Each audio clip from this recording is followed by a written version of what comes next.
Back again, part 2. Carrying straight on, I was just saying nothing has been created from nothing. Our realm is created from nothing. The centre of the donut is non-physical. We live in the donut, which is physical. The physical world creates dreams. Well, the non-physical in the centre of the donut has created our physical world. Now, connecting this is all Mayan. And I just mentioned the videos I watched, and this is some of the stuff I took off the video. There was a series of trees. 4 of them are representing the 4 cardinal directions of the world. In each of the trees is this monstrous bird. Not a normal bird. It has spear points in its wings, and it is covered in jewels. Its tail, head, and talons. And it has a 2-beaked snake in its beak. So the relationship here is the two snakes in its beak. The caduceus with the 2 snakes. There's always 2 snakes represented in the centre here, up the pillar, up the column, because the snakes always represent the force of the world and the human body. That's electrical and magnetic. So I always stick to realizing the snake is representing the magnetic field of Earth and humanity. That's what the snakes are always representing, the magnetic field. Across the ground you shall go, above the fields, above the beast, whatever. It is the beast. The magnetic field is the beast, the shape it creates. But the magnetic field is represented by the snake. So, and this big bird here is the Milky Way, spreading his wings. His beak, you could say his head, is the sun in the centre. The sun sits in the centre of the Milky Way. It's a big bird. And it's got jewels in it, so it's the Milky Way, all the jewels, all the stars. And so it's got jewels everywhere. 2-headed snake in its beak. And it has the symbol of the sun. The symbol of the sun, king for the day and darkness for the night. Because that's the Milky Way, day and night. You've got the sun tucked into the Milky Way, the Eye of Ra turning like this. This is what Egyptians tell us all about too, is the crocodile, the eye of the crocodile. Put it that way, it looks like an eye of a crocodile, and I'll show you photos of that shortly. And it's 2 wings as it stands in the trees. So because the Milky Way stands in the centre of the earth. It stands vertical in here. We see it horizontally, but it's vertical. So you connect all this, standing there vertical like this. In front of it are characters in front of it,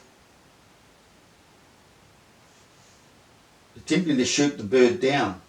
Okay, attempting to shoot the bird. So it mentions characters in front of it, characters on the obelisk, wanting to shoot the bird down so the sun can rise. Like it is a false sun sitting in this tree, but the real sun won't come up till the false sun is vanquished. Because the sun's tucked in the Milky Way, and what do you see at night? With the very good cameras that is, you can't see it by sight. There's the back of the sun, the bright light in the middle of the Milky Way. No scientist or astronomer knows all this stuff. They're just away in La La Land, preaching the garbage they got taught at school, the lies. Man, once you wake up, everything out there is a lie. The whole world is based on a lie. You can pluck out what's truth. Vice versa to everything being truth and pluck out some lies. No, it's 90% bullshit. It's all out there and you're all being taught pure lies. Everything political, 99% of stuff you see on the news is lies. All this science and astronomy is all lies and a spinning ball. Everything's a lie. You've got to wake up. You've got to think. The false sun. So he's got to kill the false sun for daylight to come in, the real sun to come around. So this bird was a symbol of the primordial world before creation. And primordial waters. It all begins from the centre of the earth. the Ben stone coming out of the primordial deep. You know, Earth began it from the centre. This is like the flood. The flood, and it's all about the flood, because the flood, once the sun was created, bang, the voltage, the big bang that created everything here, it had to be a bang to create the voltage, doesn't it? It's a spark. It's the positive and negative coming together inside the vortex. It creates the sun. Since the sun's created, creates the heat, rises the seawater into the atmosphere as atmospheric moisture, drops the sea level. So the Ben stone comes up, the beginning of creation. It's all connected with the human body. The human body. What's the human body's sun? The pineal gland. What happens when the flood occurs? The water gets flushed away from the pineal gland and flushes through the body. It's called the flood. Then the pineal gland gets exposed, high and dry. Then you start picking up all the higher frequencies. You're connected with the mainframe. This is man's awakening. This is what everybody has to do.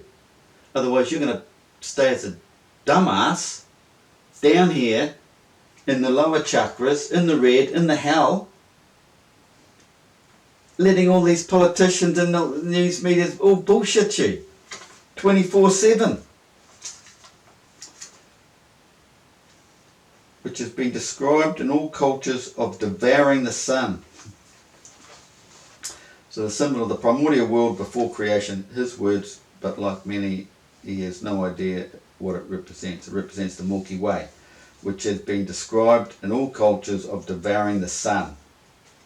The Milky Way devours the sun because night moves in, but the sun wins to rise again. That's the Zeus Typhon story.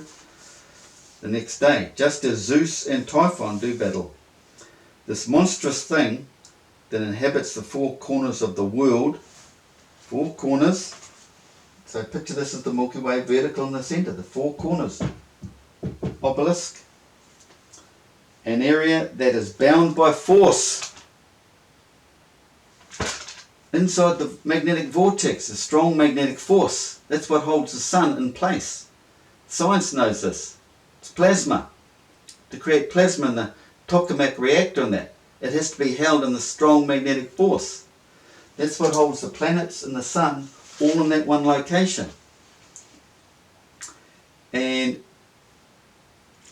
when you start thinking about how the heck the sun, the moon goes down its cycle, because the pyramid's representing it, it spirals out like this, and then comes back up and in. Everything stays within here, because these lines through here represent the 5 other wandering stars.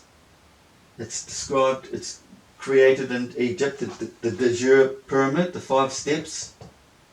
Everything is within here and here. So here and here is our street. In the Bible they call it. Science calls it the ecliptic.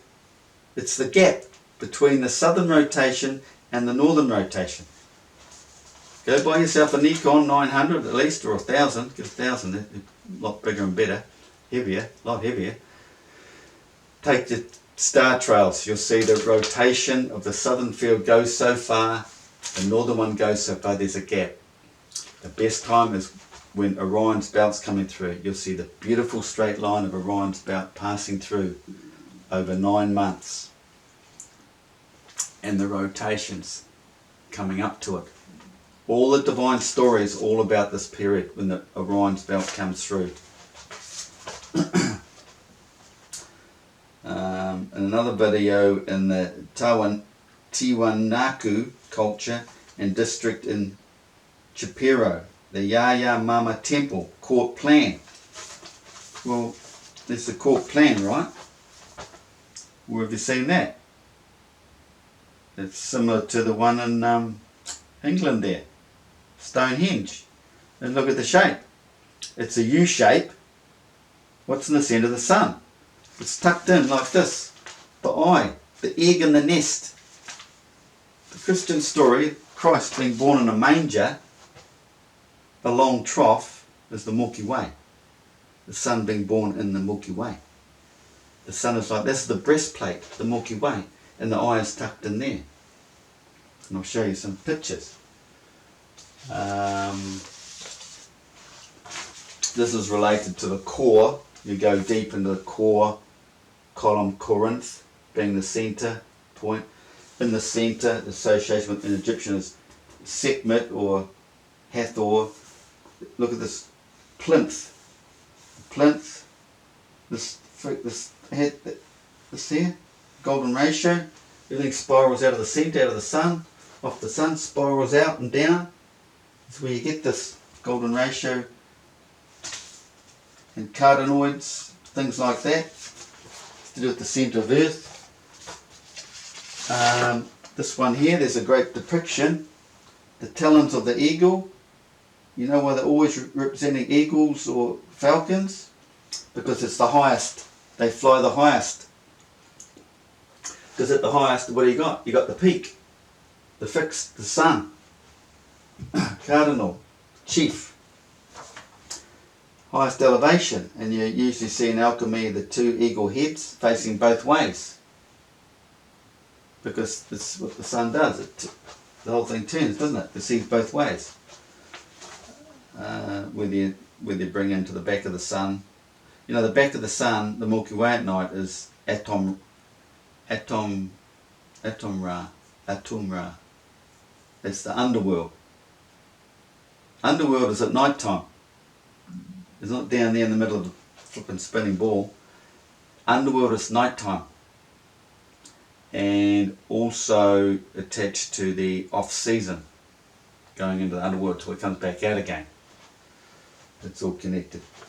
And the talons with the moon. Look, I don't know if this is the right colour, original colours, but this is what this is doing, because the sun, what it does with the moon is because the sun turns, like I'm telling you, just slightly. Just like we see Polaris and Sigma Tantus, because they are nighttime images of the sun. The sun turns out a little bit because it's going around the black hole. It's shaped like an egg. That's the egg shape. That's the golden egg in all the mythological stories and ceremonies. Is the egg, because they know it's an egg shape. It's golden because it's got the sun. This is where the rabbits, Easter comes into it. Easter and the bunny rabbits. The bunny rabbit, what has the bunny rabbit got to do with the sun? The black hole, where the rabbits live. It's black hole, the golden egg, rabbits, golden egg, black hole. Okay, got that? Now what happens is the sun's turning that little bit around the black hole, and the sun winds back up to the new moon. So the sun winds back up, so you can imagine the moon coming up and the sun coming round and bang, like an eagle, grabs it in his talons and carries it off for 2.2 days. That's the difference between the sidereal and the Sidonic month. There's 2.5 days. So the moon sits with the sun for 2 complete days as the sun goes around the earth, or projects its energy around the earth, and then it comes out. The sun shoots off ahead because it's quicker, right? Leaves the moon behind. And they move in the same direction, like I've been telling you. Everything moves in one direction, but it takes the sun has to do a full lap to catch up to it again, to get back to the next new moon. So the sun comes out and the moon winds its way down here. Every day it's going around, and then it comes back up and grabs it again. So it's like 2 to 1, and science knows this stuff, 2 to 1. Can't think of the words, but anyway. So the moon is basically doing two rotations to the one moon, if you know what I mean. That's that. Another thing here is it's depicted in the Sumerian god king. You look at, this is not a very good picture, but you get a good picture on, check out the calf muscle. Then you turn it round. Then you get the Milky Way, the crocodile, the Eye of Ra in there. They're showing us everything. Look, the pineal gland. It's all about the spiritual enlightenment, man's awakening. It's raising his sun, going through his flood, releasing the water from the pineal gland. We've gone through everything over here. So get that in your heads, guys. The corner. Rejected. It's not included in the zodiac signs. And you think, well, all the ancients knew about this. Builder. You know, you got physicists talking about being a holographic universe. It's just turning out that way. It's a big flipping game. And our prize is to wake up. Wake up your son, then you go on and win the prize. You go past go. That free pass go where you gain the eternal life. Then you go up there and then you become a king or a ruler or whatever. And I think you can come and go whenever you like, whatever you like. As opposed to the average drongo who hasn't woken up. He just keeps coming back time and time again in reincarnation. He can come back as any animal, depending on how much flesh he's eaten of an animal, or how really ignorant he is as to what level you'll come back as. But you have to bear in mind that we're all connected. Every animal is connected. We're all off the same energy field. They feel pain just like we do. Understand Pythagoras. Pythagoras knew all about this. Centre of the earth, the unseen sun. Because our actual sun is unseen. We only see a projection. Everything in our realm is a projected image from the centre. Nothing has come from nothing, basically. It is nothing. It's all in here. It's all to do with your brain. And Earth, check out my other videos, is like a human brain. Its magnetic field is the same shape and everything. And I'll do a video on the, once you understand all this, it's really easy to understand the sun's analemma. I'll try and do a video next while I've got all this here. It might explain it better. I won't go into that right now. I'll show you some, I've got a ton of information on the phone here, and when I was trying to select it all and line it all up, oh, it's like playing around with a can of worms. This goes everywhere. There's the Pythagoras stuff. I've actually done a video on that. It wasn't that exciting, but I could put it up. Enlil is some Sumerian information. Enlil's name comes from ancient Sumerian En, meaning Lord, and Lil, the meaning of which is contentious, and which has sometimes been interpreted as meaning winds as a weather phenomena, making Enlil a weather and sky god. It's all related to winds, the black hole vortex, winds, because that's where all the winds is created, from the centre of Earth, and it's hot and high and low pressures, hot and cold from the Arctics, and the warm in the middle, tropics. So the two colds are rushing to the warm, and then you get this vice versa action going on.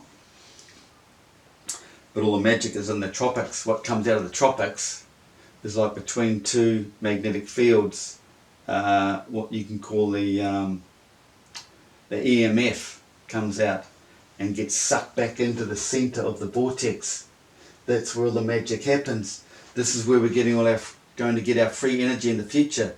It's the EMF, it's the unseen, not the physical. The mechanical stuff is going to disappear. It's all based on the non-physical. The magic that comes out between it, you have to have it. It's a trinity. The word to trinity, that's the secret. We know the duality, but it's the magic that comes out of the centre. The trinity creates the magic. That's what religion's all about, the trinity. Getting the three aligned. Or alternatively as signifying a spirit or phantom whose presence may be felt as stirring of the air.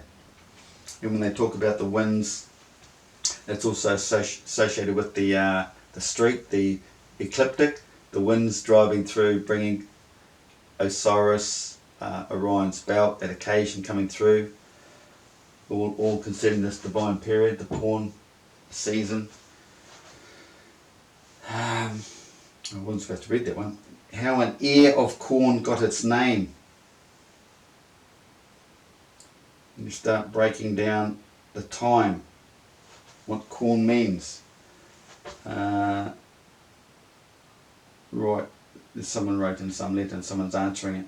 Dear Lynn, how odd that we call an apple, a squash, but we say an ear of corn, meaning a cob of corn. Now corn is also related to the ear because it's the ringing of the ears. Someone who's had his pineal gland exposed high and dry gets that, what's that word? Tinea, whatever it is. The ringing, it's not an ear ring, it's the ringing in the ear. You're more connected. And yeah, like I say, it's connected to that divine event that came about, the corn, that season. He's woken up. He's had this happen to him, maybe. That's it's in the Bible anyway.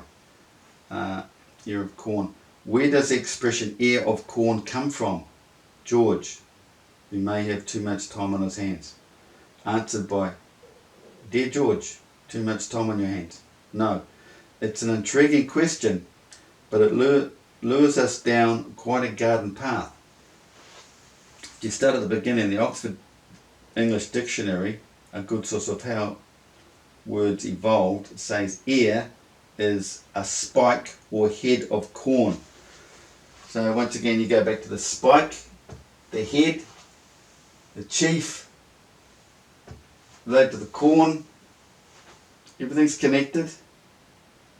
The part of a cereal plant which contains its flower or seed, and because corn boiled down to many seeds, it's all about the season, not the actual yellow stuff you eat.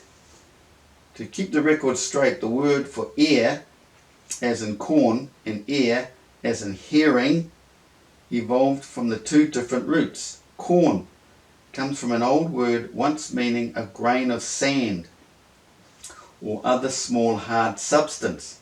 Well, that'd be like a pineal gland, wouldn't it? Sand, gland, corn became the generic for grain, be it wheat, barley, rye or whatever.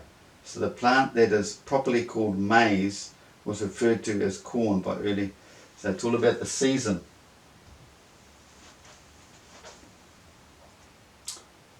What have we got here?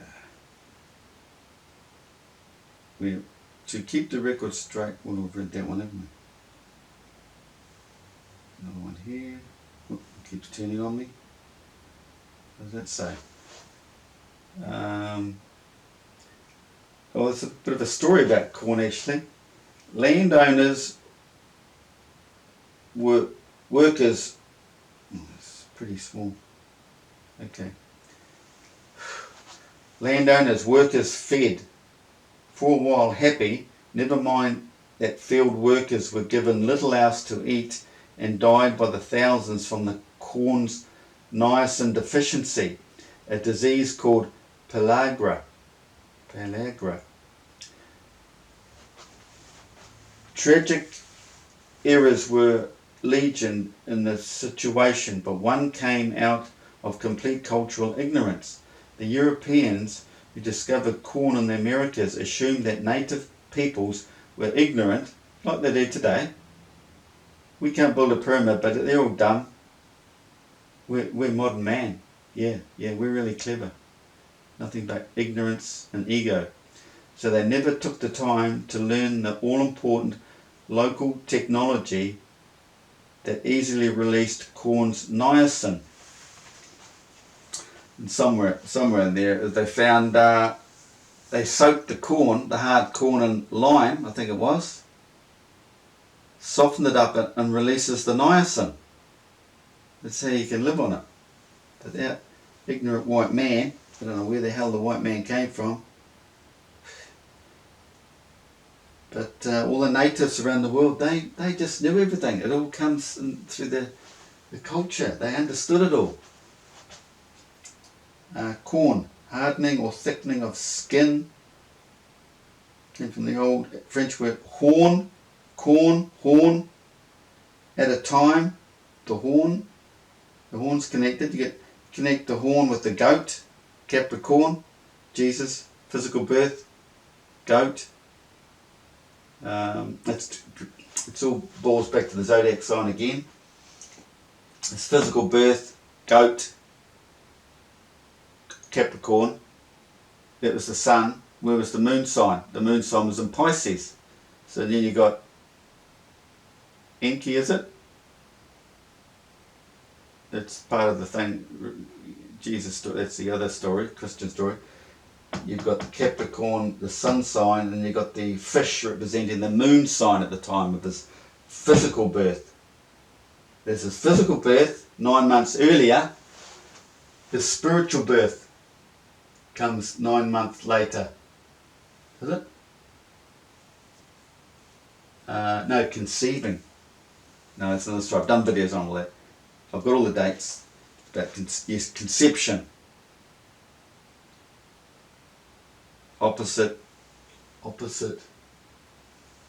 to your spiritual alignment. I don't know, but anyway, that's something to do with the Capricorns, the goats, the horns, Aries. Corn, Latin corna, was used of many things similar in substance or from the horns of animals, and of projecting extremities or points. Extremities and points. It could mean a wart, a branch of a river, a tongue of land, the end of a bow or sail yard, the peak of a mountain, a bugle, a wing of an army, or the stiff hair of the Germans. Bugle, well that's interesting because you've got this vortex shape in the centre of this flat earth, haven't you? The bugle. Oh, geez, look what we've got here.